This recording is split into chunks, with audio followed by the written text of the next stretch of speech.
Hello students, कैसे हैं आप लोग। क्लास 12th में एक दिन और बचा है, हम लोगों के एग्जाम है और अब हमें सारे चैप्टर्स हमने रिवाइज कर लिए हैं, पढ़ लिया है, या अब हमें ये कंफ्यूजन है कि अब क्या करें। तो बेटा सबसे पहले आपको क्या करना चाहिए, हर चैप्टर में आप जो गलतियां करते हो, साल भर से आपने देखा होगा कि हमसे ये मिस्टेक हो जाती है ना। हर चैप्टर के जो बेसिक कंसेप्ट हैं वो हमें देखने चाहिए और पढ़ने चाहिए, क्योंकि बेसिक कंसेप्ट में हम ये बताते हैं कि इस चैप्टर में क्या होने वाला है, क्या चीजें हमें ध्यान में रखनी है। तो एक बार आप लोग ये जरूर करके जाना, ठीक है। और देखो third chapter change in PSR है ना, उसमें भी रिवैल्यूएशन अकाउंट है। फोर्थ चैप्टर उसमें भी रिवैल्यूएशन है। फिफ्थ एडमिशन, रिटायरमेंट, डेथ है ना। रिवैल्यूएशन आपको बहुत ज्यादा एग्जाम में आता है। आता मतलब क्या है, 6 मार्क्स का क्वेश्चन है, सबसे पहले रिवैल्यूएशन ही बनाना है। यदि वही गलत हो जाएगा तो पार्टनर्स कैपिटल, बैलेंस शीट का कोई फर्क ही नहीं पड़ेगा। कहने का मतलब यह है कि एडजस्टमेंट जितने आप लोग, जहां आप गलती करने वाले हो या जो चीजें आप भूल गए हो, वो मैं इस वीडियो में आपको रिकॉल करवाने वाली हूँ। जितने इंपॉर्टेंट, सिंपल रिवैल्यूएशन के तो आपको पता है कि इधर इंक्रीज होता है, डिक्रीज होता है ना। एक बार वो भी देख लेते हैं कि रिवैल्यूएशन कैसे बनता है। भाई रिवैल्यूएशन, लेकिन मैं इसमें आपको वो पॉइंट्स बताने वाली हूं जो आप बिल्कुल भूल गए हो या जिनमें आपने साल भर गलती की है। हम रिवैल्यूएशन में 2 साइड्स बनाते हैं, एक डेबिट और एक क्रेडिट। नॉमिनल अकाउंट है। अगर हमारी असेट्स क्या होती है, डिक्रीज, हमें नुकसान होता है तो हम इधर लिखते हैं। असेट्स इंक्रीज होती है तो हम इधर लिखते हैं। लाइबिलिटीज इंक्रीज होती है तो हम इधर लिखते हैं, और लाइबिलिटीज डिक्रीज होती है तो हम इधर लिखते हैं। इतना तो हम सबको पता है, ठीक है। चलो, लेकिन फिर भी जितने आपकी बुक्स में जो जो मेन पॉइंट्स हैं, कहाँ कहाँ आपको ध्यान रखना है, वो सारी चीजें मैं आपको इसमें बताने वाली हूँ। चलो तो करें स्टार्ट, ठीक है। अच्छा, सबसे पहले यदि पॉइंट आता है अनरिकॉर्डेड एक्सपेंसेस, कोई भी अनरिकॉर्डेड एक्सपेंसेस हुआ, अनरिकॉर्डेड लाइबिलिटी हुई, आउटस्टैंडिंग लाइबिलिटी हुई, जिनको आप पढ़ते हो और आपको ऐसा लगता है कि ये एक्सपेंसेस है यार, ये तो खर्चा है, तो आप उसको रिवैल्यूएशन की कहां लिखेंगे, डेबिट साइड में, ठीक है। अब सुनना, इसमें अगर आपसे बोले कैरी फॉरवर्ड या अनएक्सपायर्ड एक्सपेंसेस, ये वर्ड्स आए हैं, इनको हम क्या मानते हैं, प्रीपेड एक्सपेंसेस। क्या मानते हैं, प्रीपेड एक्सपेंसेस। ये हमारी असेट्स होती है बेटा। ये रिवैल्यूएशन की कहां आएगी, क्रेडिट साइड में, ये प्रॉफिट होगा। अनरिकॉर्डेड इनकम, अक्रूड इनकम, विच इनकम, जो इनकम हमने अर्न कर ली बट नॉट रिसीव्ड, ऐसी कोई इनकम हो तो रिवैल्यूएशन के क्रेडिट साइड लिखना। अच्छा, इसका दूसरा इंपैक्ट क्या होगा, यदि कोई आउटस्टैंडिंग हो, लाइबिलिटी हो, तो रिवैल्यूएशन के डेबिट साइड में लिखेंगे और बैलेंस शीट में भी डेबिट साइड में लिखेंगे, लाइबिलिटी बढ़ेगी, ठीक है। इनकम हुई तो क्रेडिट साइड और एसेट्स में लिखेंगे, है ना। अब सुनो, सबसे ज्यादा जो प्रॉब्लम देता है वो देता है डेटर। शुरू से हम इसी पे सबसे ज्यादा, तो डेटर से रिलेटेड कितनी बातें हो सकती है मैं सब आपको समझाती हूँ, ध्यान से समझना। मान लो आपके डेटर्स लिखे हैं 50,000 के, ठीक है। कोई इंफॉर्मेशन नहीं है, सिर्फ डेटर्स लिखे हैं 50,000 के, और आपसे कह दिया कि 5% प्रोविजन ऑन डेटर, ठीक है, टू बी क्रिएट मेड, 5% बनाना है। तो बेटा यहां कुछ नहीं है, तो 50,000 का 5% निकालना। 50,000 का 5% कितना हुआ, 2,500 रुपए, ठीक है। यहां लिख दिया हमने debit side, to provision for doubtful debt 2,500, और बैलेंस शीट में भी डेटर में से 2,500 रुपए माइनस हो जाएंगे। सिंपल, फर्स्ट वाला, ओके, ठीक। सेकेंड यदि हो यहां लिखा हो लेस प्रोविजन, डेटर से रिलेटेड कितने भी एडजस्टमेंट है सारे समझा रही हूं, ध्यान से समझना। अगर यहां लिखा है लेस प्रोविजन ऑन डेटर और बाहर लिखा है 45 और यहां लिख दिया ऑल डेटर्स आर गुड, आया कितनी बार? अब क्या करोगे? देखो, ये जो 50,000 में से 5,000 रुपए आपके प्रोविजन ऑन डेटर के आप ये माइनस कर रहे हो, ये अब 5,000 रुपए डूबेंगे नहीं, ये 5,000 का आपको बेनिफिट हो गया, आपकी लाइबिलिटी खत्म हो रही है। तो आप ये कहाँ लिखोगे? 5,000 by provision for doubtful date 5,000 रुपए आपका प्रॉफिट हुआ है।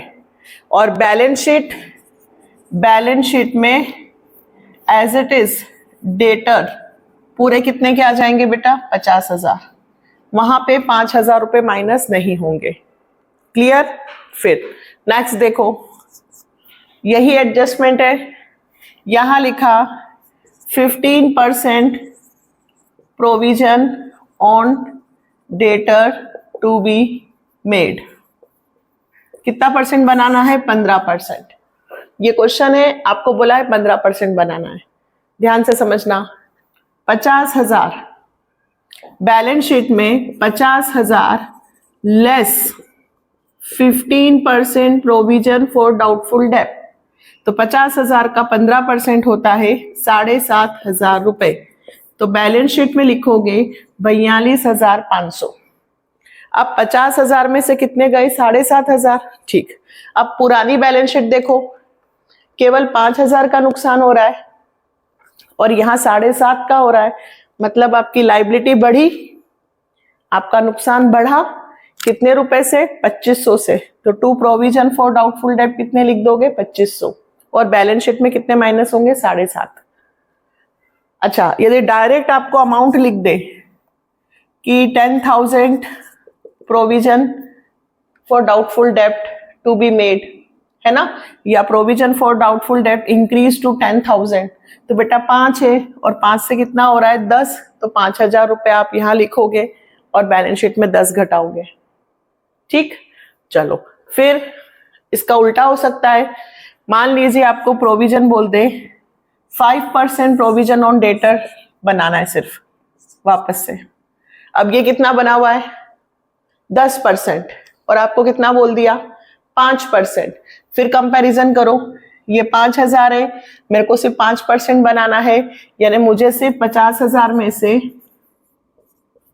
2500 माइनस करने, तो बाहर आ जाएंगे 47,500। ये तो बैलेंस शीट में होगा। अब पहले कितने डूब रहे थे? 5, और अब कितने डूबेंगे? सिर्फ 2500। तो 2500 का मुझे बेनिफिट हुआ, लाइबिलिटी कम हो रही है। जब भी आपको बैलेंस शीट भी यदि बनानी हो तो आप कंपैरिजन करके देखना कि यहाँ कितना हो रहा है और नई बैलेंस शीट में कितना हो रहा है। पहले डेटर में से 50,000 में से कितने माइनस हो रहे हैं बेटा? 5, और अब 50,000 में से केवल 2500, क्योंकि 5% ही करना है, तो 2500 का बेनिफिट हो गया by provision for doubtful date 2500। अगर डायरेक्ट अमाउंट दे दे कि यहाँ 5,000 है और यहाँ पे 7,000 दे दिया, तो आप डायरेक्ट देखना कि 5 से 7 2,000 से बढ़ रहा है तो डेबिट में लिखना, कम हो रहा है तो क्रेडिट में। अब इसमें एक एडजस्टमेंट सबसे इंपॉर्टेंट है जो मैं बताती हूँ, क्या वो देखना। अभी बहुत सारे हैं मेरे पास, WCR से रिलेटेड है, क्रेडिटर से रिलेटेड है, बिल डिस्काउंटेड डिसऑनर से रिलेटेड है, टू है, बाय है, अंडर वैल्यूड, ओवर वैल्यूड, सारे क्लियर करने वाली हूँ। एक बार पूरा रिवाइज करवा रही हूँ। देखो, ये क्वेश्चन में है और हमें बोला है कि प्रोविजन फॉर डाउटफुल डेब्ट बनाना है। पहले तो लिख देते हैं बैड डेब्ट्स हुआ है 5,000 एंड प्रोविजन फॉर डाउटफुल डेब्ट to be created 10% on debtor. दो चीजें दे दी, बैड डेब्ट हुआ है 5,000 का और provision for doubtful date banana 10% on debtor. ये हमें एडिशनल इंफॉर्मेशन में दिया है, ये क्वेश्चन में लिखा है। अब क्या करेंगे, देखो सबसे पहले बैलेंस शीट, ध्यान से समझना, सबसे ज्यादा यही प्रॉब्लम आती है आपको। आप ये डेटर लिखना 50,000, ठीक है। अब इन्होंने बेड डेप्ट कितने बोले हैं, 5,000, तो ये 5,000 बेड डेप्ट माइनस कर दो तो कितना हो गया, 45। फिर इन्होंने बोला 10%, हमेशा पहले बेड डेप्ट माइनस होगा न्यू बेड डेप्ट, फिर उसके बाद प्रोविजन बनेगा 10%, 4,500, तो बाहर कितना आएगा, 40,500, ठीक है। अब देखो आपके यहां पे केवल 5,000 लॉस्ट हो रहा है और यहां पे 5 और 4,500, 9,500 रुपए आपका नुकसान हो रहा है। दोनों को जोड़ लो, 5,000 और 4,500, 9,500। तो पहले 5,000 रुपए का नुकसान हो रहा था और अब 9,500 का नुकसान हो रहा है, यानी कि 4,500 रुपए से आपका प्रोविजन और बढ़ गया। तो आप कितने रुपए लिखोगे, to provision for doubtful debt 4,500। Balance sheet में तो यही करना है जो मैंने किया। यदि क्वेश्चन में आपको बेड डेप्ट और प्रोविजन दो चीजें आए तो आप पहले डेटर में से बेड डेप्ट माइनस करना, फिर प्रोविजन माइनस करना और फिर ये दोनों को प्लस करके कंपैरिजन करना कि ये इससे बढ़ रहा है कि कम हो रहा है। यदि बढ़ेगा तो लॉस में लिखना, यदि कम हो तो प्रॉफिट में। कम कैसे, मान लो बेड डेप्ट हुआ है सिर्फ 1,000 रुपए, 2,000 रुपए, 1,000 से अच्छा रहेगा, चलो बेड डेप्ट हुआ 1,000 से और प्रोविजन फॉर डाउटफुल डेट 10%, तो डेटर में से 50 में से 1 माइनस हुआ 49 और फिर 10% 490, तो ज्यादा हो जाएगा, इसको 5 बना देते हैं। तो 49,000 का 5%, 2,450 माइनस हुआ तो ये बैलेंस शीट में बाहर आएगा 46,550। अब देखो बेटा यहां पे कितने का नुकसान हो रहा है, 1,000 और 2,450, 3,450, जबकि पुरानी बैलेंस शीट में लिखा हुआ है 5,000। पुरानी बैलेंस शीट में 5,000 है और अभी हमारा नुकसान केवल 3,450 रुपए का हो रहा है।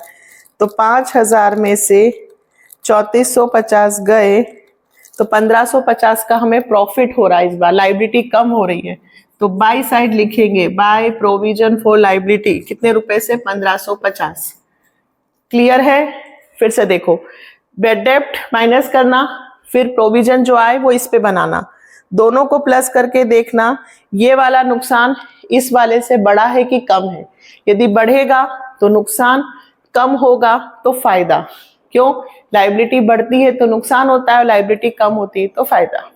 अच्छा, इसके अलावा यदि सिर्फ ऐसा लिखा हो बेड डेप्ट रिकवर्ड, तो भाई जो पैसा डूबा हुआ था वो हमें वापस मिल गया है, तो फिर रिवैल्यूएशन में बाई साइड आएगा, या तो बाय बैंक के नाम से लिख सकते हो या बाय बेड डेप्ट रिकवर्ड, और बैलेंस शीट में या तो बैंक में जोड़ दो या अलग से एसेट साइड लिखना।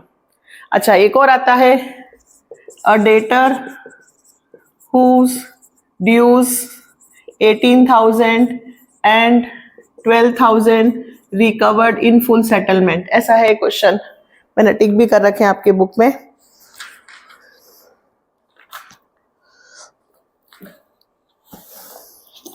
एडमिशन में, टीएस ग्रवाल में, ये सारे मैंने टिक भी किए हैं थोड़े बहुत कि आप लोगों को इसमें से भी पढ़ पढ़ कर मैं बता दूं कि ऐसा ऐसा होगा।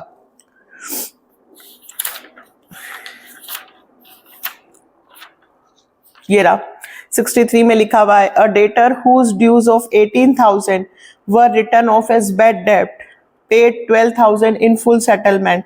है ना, 18,000 डूब गए हैं और 12,000 फुल सेटलमेंट पे मिले, तो ये तो ऑलरेडी लिखे हुए डेटर्स के 18,000, हमें सिर्फ 12,000 की एंट्री करनी है कि हमें मिले कितने।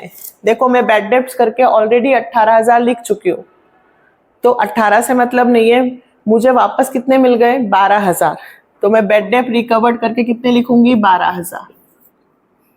ठीक है, फिर देखो अब प्रोविजन वाले तो मैंने सारे बता दिए, अब WCR और IFR बताती। अच्छा इसके अलावा देखो advertisement expenses of 1200 are to be carry forward as prepaid expenses, तो इधर आएगा और बैलेंस शीट में एसेट्स में। एक और है expenses debited in P&L account 2000, P&L में 2,000 रुपए डेबिट हुए हैं जो कि फॉर 20 पर्सनल एक्सपेंसेस, जो किसके एक्सपेंसेस थे बी के। ध्यान से सुनना बेटा, हमने P&L में 2,000 रुपए लिख दिए हैं जो बी के पर्सनल एक्सपेंसेस थे, मतलब वो खर्चा किसका था बी का, वो खर्चा किसने कर दिया हम लोगों ने, तो बी अब हमें पैसे देगा, इसमें बी हमें वापस पैसे देगा। बी का पर्सनल एक्सपेंसेस फर्म ने कर दिया है, तो फर्म किससे पैसे लेगी बी से, तो हमारे पास पैसे आएंगे, तो बाय बीस कैपिटल अकाउंट। ठीक है, पैसे आएंगे, हमारा फायदा, और ये पार्टनर्स कैपिटल में 2 साइड जाएगा, अब ये बैलेंस शीट में नहीं आएगा। ऐसे ही वापस से है expenses on revaluation, expenses on revaluation 2100 रुपए is paid by A, is paid by A. अब बताओ रीवैल्यूएशन का खर्चा है, किसको करना चाहिए फर्म को, किसने कर दिया ए ने, तो ए को पैसे हमें देना पड़ेगा। हम रिवैल्यूएशन फर्म के पॉइंट ऑफ व्यू से बना रहे हैं, फर्म पे करेगी किसको ए को, तो 2 एज कैपिटल 2100 रुपए। ठीक है, ध्यान से समझना एडजस्टमेंट को कि फर्म को पेमेंट करना है या फर्म पेमेंट लेगी। इसमें फर्म पैसे ले रही थी, इसमें फर्म पैसे दे रही थी। फिर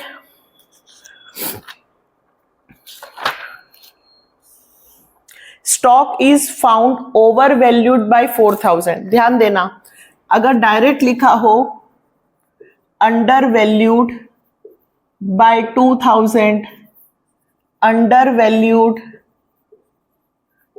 बाय 5,000, डायरेक्ट लिखा हो अंडर वैल्यूड बाय करके, तो इसका मतलब आपने असेट्स को उतने रुपए से कम लिखा है, तो आप उतने रुपए से असेट्स को बढ़ा दोगे, तो यहाँ पे 2,000 असेट्स में आएंगे, 5,000 असेट्स में आएंगे, बढ़ेंगे। मतलब आपने स्टॉक जैसे इसमें लिखा है stock is found over valued bye 4,000, stock is found over valued bye 4,000, इसका मतलब क्या हुआ कि स्टॉक 4,000 रुपए से ज्यादा लिखा हुआ है।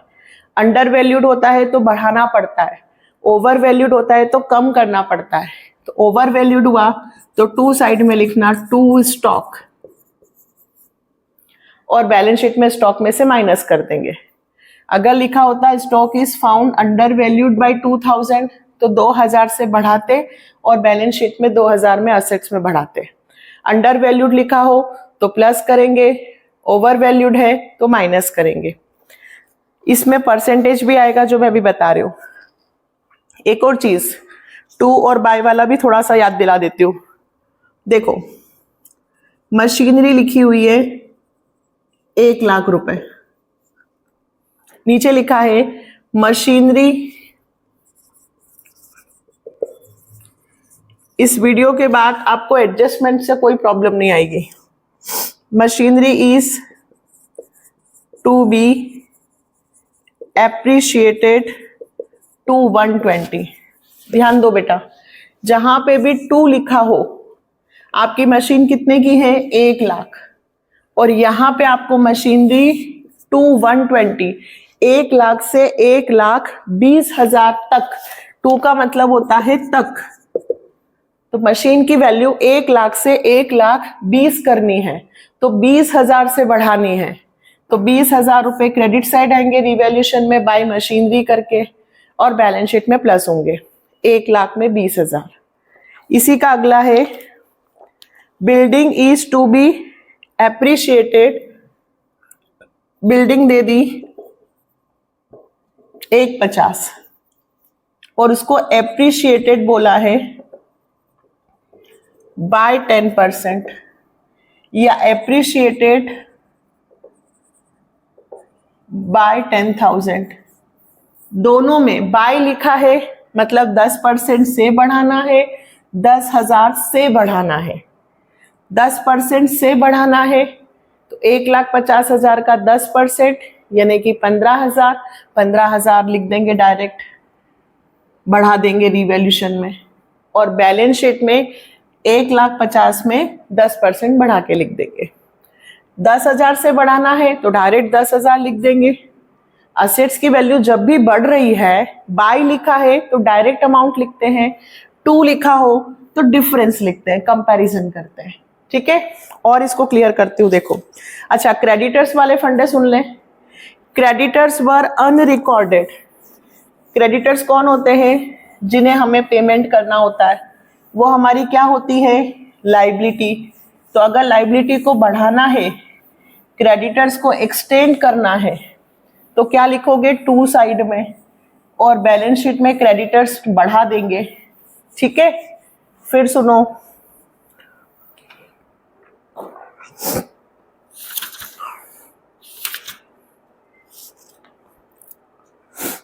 अब मैं पहले WCR और IFR वाला बता देती हूँ, सारे केस है ना, और जो जो आते हैं आएंगे बताते जाते हूँ।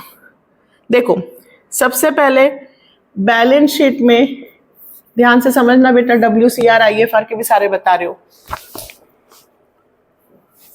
बैलेंस शीट में सबसे पहले दोनों बनाती हूँ, यहाँ रिवैल्यूशन में क्या चेंज होगा और बैलेंस शीट में। ठीक है, यहाँ रिवैल्यूशन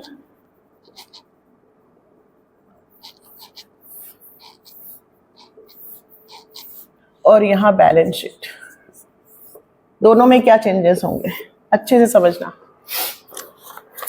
पुरानी बैलेंस शीट पे कुछ नहीं लिखा है, सिर्फ लिखा है 6,000 का क्लेम करना है वर्कमैन कंपनसेशन। यहाँ कुछ भी नहीं है, एडिशनल इंफॉर्मेशन में सिर्फ लिखा है कि 6,000 का क्लेम करना है। तो लाइबिलिटी क्रिएट हो रही है, रिवैल्यूशन में लिख देना टू वर्कमैन कंपनसेशन क्लेम, और बैलेंस शीट में भी लिख देना वर्कमैन कंपनसेशन क्लेम।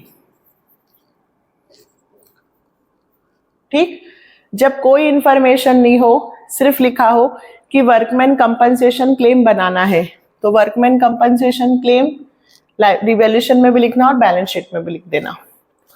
अगर मान लीजिए क्वेश्चन में बैलेंस शीट में लिखा है WCR 10,000 का और वर्कमैन कंपनसेशन क्लेम करना है 6, अब क्या करेंगे? तो भाई ये क्लेम जो है वो इस रिजर्व में से क्या हो जाएगा? माइनस, तो फिर रिवैल्यूशन में नहीं आएगा। 10 में से 6,000 का क्लेम हो गया तो 6,000 लिखाएंगे बैलेंस शीट में। ठीक, और जो बचा हुआ है वो WCR पार्टनर्स में डिस्ट्रीब्यूट हो जाएगा। समझ में आया? WCR कितने का है? 10, क्लेम कितने का हुआ है? 6, तो 6,000 की जो लाइबिलिटी है वो बैलेंस शीट में लिखाएगी और इसमें से इसको माइनस करेंगे, 4,000 डिस्ट्रीब्यूट होगा। इसके जर्नल एंट्री भी अच्छे से याद रख लेना, नहीं हो तो एक बार प्लेलिस्ट में जाके WCR IFR जरूर देख लेना, वहां से भी आएगा। ठीक, अब एक और केस बनता है, क्लेम बन गया 16,000, तब क्या करोगे? रिजर्व था कितने का? 10, बन कितने का गया? 16, तो WCR कुछ है ही नहीं, पार्टनर्स में कुछ नहीं बटेगा। क्लेम कितने का हो गया है? 16, ये 16 लिखा गया। अब रिजर्व था 10, क्लेम हुआ 16, अगर जितना रिजर्व हो उससे ज्यादा क्लेम हो जाए तो फिर वो रीवैल्यूशन के डेबिट साइड में जाएगा। कितने रुपए? 6,000। याद करो journal entry, WCR 10,000 to workman compensation claim 16, तो 6,000 एक्स्ट्रा हुए, तो फिर रिवैल्यूएशन अकाउंट डेबिट। और फिर याद करो कि रिवैल्यूएशन अकाउंट डेबिट है तो फिर उसको क्रेडिट भी करना पड़ेगा पार्टनर्स करके टू रिवैल्यूएशन 6,000। ये रिवैल्यूएशन का लॉस कौन बियर करेगा? पार्टनर। याद आया? ठीक है, तीनों के समझा दिए। इंफॉर्मेशन नहीं हो तो क्या होगा, दिया हो तो क्या हो, हाँ 10,000 है और 10,000 ही क्लेम हो गया तो सिर्फ 10,000 यहां लिखाएंगे, फिर ना रिवैल्यूएशन में जाएगा ना पार्टनर्स में जाएगा। कम रिजर्व बटा तो यहां आ जाएगा कम क्लेम हुआ, रिजर्व बचा है तो यहाँ डिस्ट्रीब्यूट होगा, रिजर्व नहीं बचेगा तो पार्टनर्स में डिस्ट्रीब्यूट नहीं होगा। और अगर ज्यादा क्लेम हो गया है तो रिवैल्यूएशन में आएगा। एक बार फिर से पीछे से रिमाइंड करके देख लेना। ठीक, अब इन्वेस्टमेंट की बात करते हैं। अच्छा, creditors are to be paid 1,000 more. Creditors में 1,000 रुपए ज्यादा पे करना है तो रिवैल्यूएशन के डेबिट साइड में आ जाएगा और क्रेडिटर्स में प्लस हो जाएगा।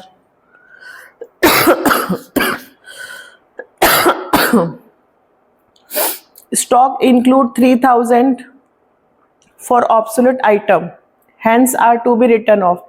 3,000 के स्टॉक ऐसे हैं जो खराब हो गए, तो भाई खराब हो गए तो नुकसान हो गया, टू स्टॉक और बैलेंस शीट में माइनस हो जाएंगे। ठीक,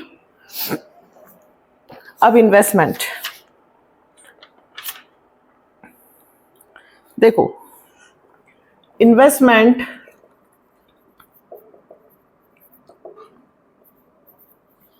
तो इन्वेस्टमेंट है 60,000 और मार्केट वैल्यू ऑफ इन्वेस्टमेंट दिया है 50,000। और क्वेश्चन में IFR, क्वेश्चन में कहाँ गया क्वेश्चन,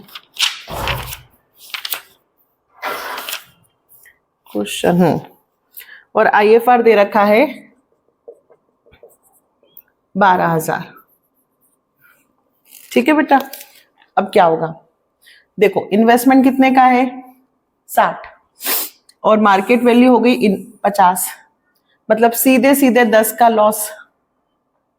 अगर ये IFR नहीं हो तो हम 10,000 रुपए का लॉस रिवैल्यूएशन में डाल देंगे और बैलेंस शीट में 60 में से 10,000 माइनस करके 50,000 लिख देंगे। अगर IFR नहीं हो तो, अभी मान लो ये नहीं है, सिर्फ इतना लिखा है ना, तो हम क्या करेंगे, टू रिवैल्यूएशन 10,000 और ये इन्वेस्टमेंट 60 में से 10 माइनस करके 50 बाहर लिख देंगे। लेकिन अगर मैं यहां पे IFR डाल दूं 12,000 से तो फिर रिवैल्यूएशन में लॉस नहीं आएगा। क्यों? क्योंकि 10,000 का जो लॉस हो रहा है वो इस IFR से रिकवर हो जाएगा और बाय IFR कितना बचेगा, सिर्फ 2। 10,000 का नुकसान हो रहा है तो 12 में से 10 तो चले गए, बचे कितने, 2 पार्टनर्स में डिस्ट्रीब्यूट होंगे, फिर रिवैल्यूएशन में नहीं आएगा। क्लियर? 2 कंडीशन हो सकती है, या IFR दिया हो, एक और हो सकती है क्या, मार्केट वैल्यू ऑफ इन्वेस्टमेंट 50 की जगह 40 हो जाए, तो भाई 60 से 40 हो गया, 20,000 का नुकसान, तो फिर IFR में कुछ भी डिस्ट्रीब्यूट नहीं होगा क्योंकि पूरा IFR खत्म हो गया 12 का, और 8,000 रुपए और एक्स्ट्रा जो लगे वो कहाँ चले जाएंगे, किस नाम से, इन्वेस्टमेंट। यदि इन्वेस्टमेंट 60 का हो और 40 हो जाए, 20,000 रुपए का लॉस हो जाए, तो वही कंडीशन IFR तो 12 का था और इन्वेस्टमेंट पे नुकसान जो हुआ वो 20 का हो गया, तो जो 8,000 रुपए जाएंगे वो रिवैल्यूएशन में जाएंगे। यदि रिजर्व से ज्यादा लॉस हो जाता है तो फिर रिवैल्यूएशन में जाएगा और फिर बैलेंस शीट में 60 में से 20 माइनस होंगे, 40,000। क्लियर? चलो फिर सुनो, एक अंडर वैल्यूड बाय 10%, इसका क्या मतलब होगा, देखो आपको स्टॉक दे रखा है, ये भी आप बहुत गलतियां करते हो, 18,000 का, और नीचे लिखा है stock is under valued bye 10%। मतलब क्या, ये जो स्टॉक है 18,000 रुपए, ये 10% कम लिखा हुआ है, यानी कि ये नहीं कि इसका 10% निकाल के प्लस कर दोगे। ध्यान से सुनना, अंडर वैल्यूड बाय परसेंट दिया है, दैट मीन्स 10% इसकी वैल्यू कम है, मतलब ये 90% ही है। 10% कम लिखा हुआ है, 20% कम लिखा हुआ है, यानी कि 100 में से उसको माइनस करना, मतलब ये वैल्यू 90% ही है। बात समझ में आ रही है? तो इसको 100 बनाओ, तो 0 मतलब 20,000, मतलब 18,000 के स्टॉक को हमें 20,000 करना है। नई बैलेंस शीट में स्टॉक 20 का आएगा, तो 18 में कितने प्लस करूं कि 20 हो जाएंगे? 2। तो हमें स्टॉक कितने से बढ़ाना पड़ेगा? 2,000 से।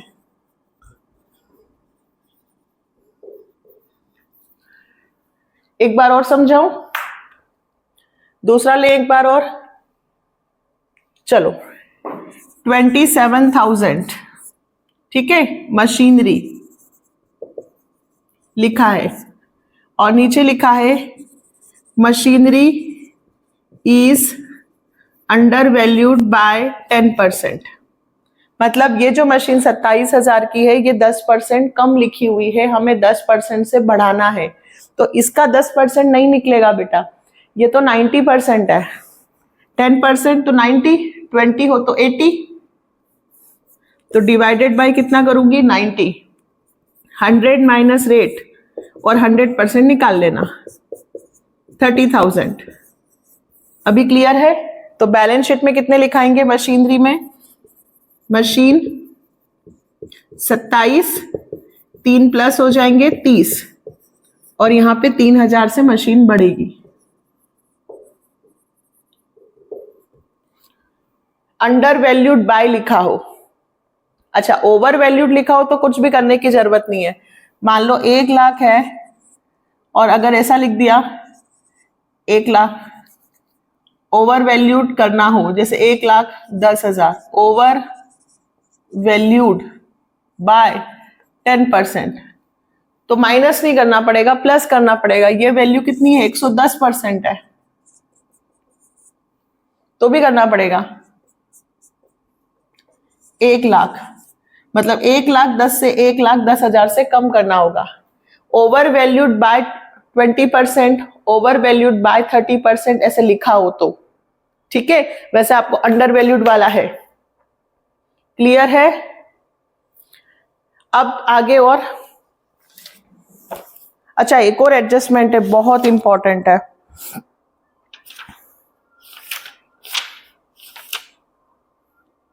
एक और, ये तो आपसे हो जाएगा। अ liability of 1200 included in sundry creditor was not payable. एक लायबिलिटी है 1200 रुपए की जो नॉट पेबल है, तो क्रेडिटर्स को हमें पेमेंट नहीं करना है, तो हमारा बेनिफिट हो गया रिवैल्यूएशन के क्रेडिट साइड।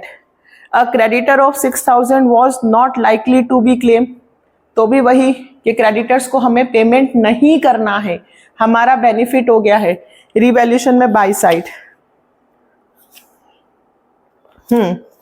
ये ओवर वैल्यूड वाला देखो, स्टॉक दे रखा है,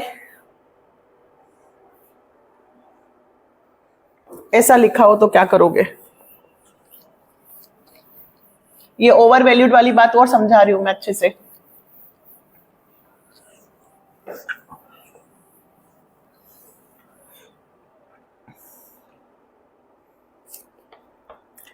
देखो स्टॉक लिखा है 82,500, और नीचे लिखा हुआ है बेटा stock was valued 10% more than its market value। मतलब क्या? ये जो स्टॉक लिखा हुआ है ये 10% मोर लिखा हुआ है, मतलब 100 प्लस 10, ये जो वैल्यू है वो 110% है। बात समझ में आई? Stock was valued 10% more than it market value. ये जो वैल्यू है वो 10% ज्यादा लिखी हुई है, तो हमें 10% से इसको वैल्यू को कम करना होगा, यानी कि ये जो वैल्यू है वो 110% की है, हमें कितनी बनानी है? 100। डिवाइड करो, हमेशा अंडर वैल्यूड बाय परसेंटेज हो तो माइनस करके डिवाइड करना, इस तरह से लिखा हो तो प्लस करके डिवाइड करना।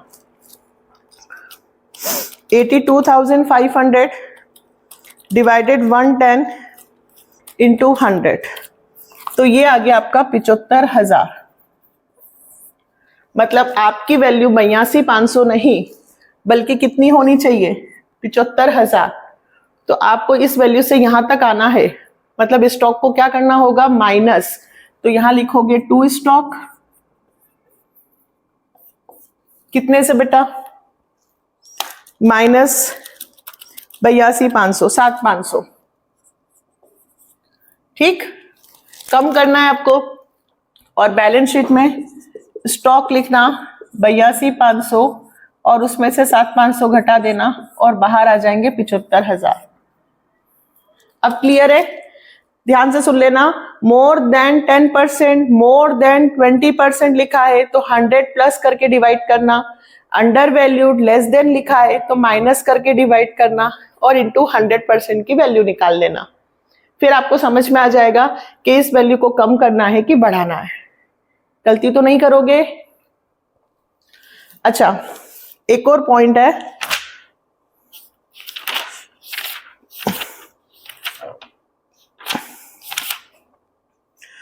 ये 60 वाले में एक बिल था, bill of exchange 4,000 which was previously discounted with the bank. एक बिल है जो मैंने बैंक से डिस्काउंट करवाया था, वो डिसऑनर्ड हो गया है, but entry was not pass for dishonoured. ध्यान से सुन लेना, यदि बिल डिसऑनर्ड हो जाए तो बैंक क्रेडिट होता है, यानी कि इसकी एंट्री बनती है debtors to bank account. Bill discount होकर डिसऑनर्ड हो जाए तो रीवैल्यूएशन में इसका कोई फर्क नहीं पड़ेगा, ध्यान देना। हमें क्या करना होगा? हमें डेटर्स डिसऑनर्ड हो गए तो हमारे डेटर्स को हमें फिर इंक्रीज करना होगा और बैंक का बैलेंस कम हो जाएगा, डिक्रीज करना होगा। बिल डिसऑनर्ड होता है, जब बिल जमा होता है तो बैंक डेबिट बैलेंस बढ़ता है, लेकिन डिसऑनर्ड हो गया मतलब पेमेंट नहीं मिला बैंक को, तो बैंक का खाता कम करना, माइनस करना बैंक में से और डेटर में वापस प्लस करना, क्योंकि डेटर को हमें फिर पेमेंट वो हमें करेंगे, फिलहाल हमें बैंक को करना होगा। किसी ने प्रॉमिस किया था कि भाई मैं 5,000 रुपए दे दूंगा और वो अब नहीं दे रहा है ना, तो हमारे डेटर्स वापस कम हो गए, तो हमें फिर वापस देगा वो दोबारा, तो फिर बढ़ेंगे। अभी हमने कम कर लिए थे कि उसने पैसे दे दिए, पर उसने पैसे नहीं दिए। उसने मुझे चेक दे दिया था, मैंने नाम काट दिया, लेकिन वो चेक से पैसे मुझे मिले ही नहीं, तो मैं वापस उससे मांगूंगी ना कि भाई मुझे पैसे दे, तेरा चेक डिसऑनर्ड हो गया, तो वापस इंक्रीज करूंगी। तो डेटर इंक्रीज होंगे और बैंक डिक्रीज होगा। और यदि इस क्वेश्चन में फिर प्रोविजन है तो डेटर का अमाउंट प्लस करके फिर प्रोविजन बनेगा। ठीक है?